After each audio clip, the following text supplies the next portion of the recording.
जी जी, मुद्दा ये है कि हम सभी जानते हैं पूरे विश्व भर में जिनकी एक आध्यात्मिक महापुरुष के स्तर पर पहचान है, ऐसे आसाराम जी बापू गए 9 वर्षों से कारावास में गलत आरोपों के अंदर उन्हें रखा गया है, प्रताड़ित किया गया है। उनकी बाजू सुनने के लिए किसी की मानसिकता नहीं थी।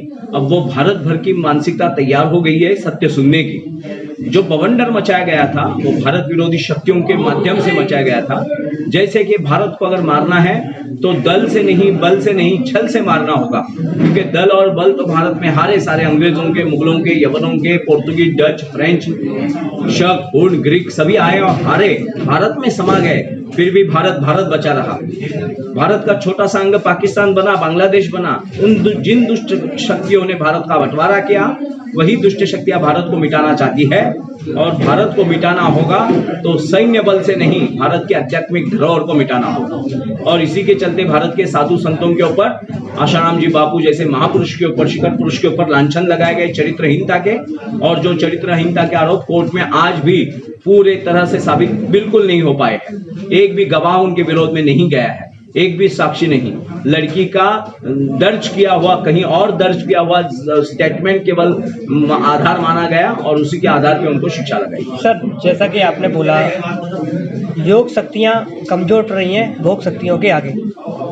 भोग शक्तियों पे कैसे काबू करेंगे, किस तरीके से विजय पाएंगे? भोग शक्तियों के ऊपर अगर विजय पानी है तो भारत भर में फैले ये साधु संत महात्मा जो है उनकी हमें रक्षा करनी होगी, जो साधारण से साधारण व्यक्तियों को साधक बना देते हैं और साधक से उनके अंदर की साधना जागृत करके इस भौतिक जगत की वासनाएं मिटा देते हैं। और भौतिक जगत की वासनाएं मिटने के बाद ही भोगवादी शक्तियां क्षीण होगी और योगवादी शक्तियां बलवान होगी। और भारत योगियों का देश रहा है। ये सांसारिक लोग भी यहाँ के योगी रहे हैं।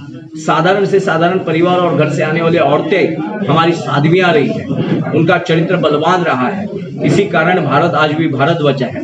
उसी भारत को मारना है तो भारत का चरित्र बिगाड़ना होगा और भारत की चरित्र की रक्षा करने वाले साधुओं को खत्म करना होगा। सर, आज की युवा पीढ़ी को आप क्या संदेश देना चाहेंगे? दूसरी चीज ये है कि जो युवा, भारत के सारे युवाओं को, युवतियों को ये हाथ जोड़कर ये विनती करता हूं कि आप कौन से ब्रांड के चप्पल पहने हैं, कौन से ब्रांड के टी शर्ट है, गॉगल है, कौन सा बॉडी स्प्रे यूज करते हैं, इससे भी ज्यादा आपके नसों में बहने वाले रक्त से निष्ठावान बन जाइए। एक बार आपने आपके अंदर के रक्त को पहचान लिया, आपके पुरखों की धरोहर को, परंपराओं को पहचान लिया, तो आप माँ से झगड़ा होने के बाद जैसे पिता नहीं बदल सकते हैं, वैसे विदेशी शक्तियों के छल के चंगुल में फंसने के बाद आप आपका रक्त नहीं बदल सकते हैं। तो आपको हमारी विनती है कि अपनी साधु परंपरा, अपने संतों की परंपरा, अपने इतिहास की धरोहर को आप जानिए। आपका रक्त जिस वंश से आता है, जिस कुल से आता है, उस कुल से निष्ठा बनाइए। सर, इस पूरे प्रकरण में आप जो है, जी बिल्कुल सिस्टम दोषी है।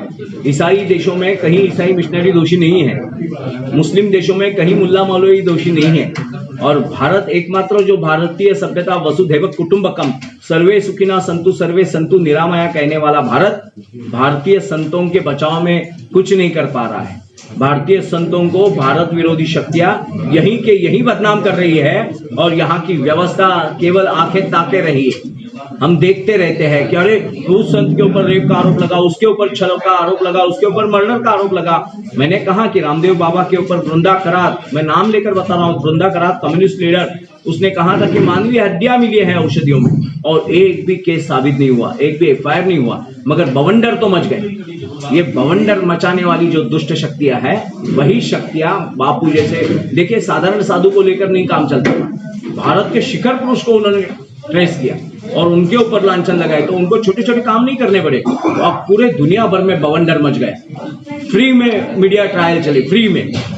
किसी ने विवेक से सोचा भी नहीं कि क्या होगा, हम कर रहे हैं ये सत्य है या असत्य है, ये कर रहे हैं ये सही है या गलत है, ये हुआ होगा या नहीं हुआ होगा, किसी ने नहीं सोचा। बस टीआरपी, बटौर टीआरपी। छोटे छोटे यूट्यूब चैनल निकले, छोटे छोटे इंस्टाग्राम, व्हाट्सएप के ऊपर ग्रुप निकले और उन्होंने ये सारी अफवाहें फैलाना शुरू कर दी। 4-5 साल पहले सर बाबा राम रहीम का भी एक बड़ा मुद्दा था देश में, उस चीज के ऊपर आप क्या विचार रखते हैं? राम रहीम जी के बारे में मेरा अभ्यास ही नहीं हुआ है। मैंने उनके कोई साधक मुझे मिले नहीं। आसाराम जी बापू के साधक मुझे मिले, मुझे टेक्निकल बातें समझाई, मुझे कागजात दिखाए, चार्जशीट दिखाई, एफआईआर दिखाए, उस लड़की के 3 बर्थ सर्टिफिकेट है, जिसमें अलग अलग LIC पॉलिसी की बर्थ डेट अलग रखी हुई है, स्कूल के दाखिले की बर्थ डेट अलग रखी हुई है और कारपोरेशन की सर्टिफिकेट के ऊपर बर्थ डेट अलग है।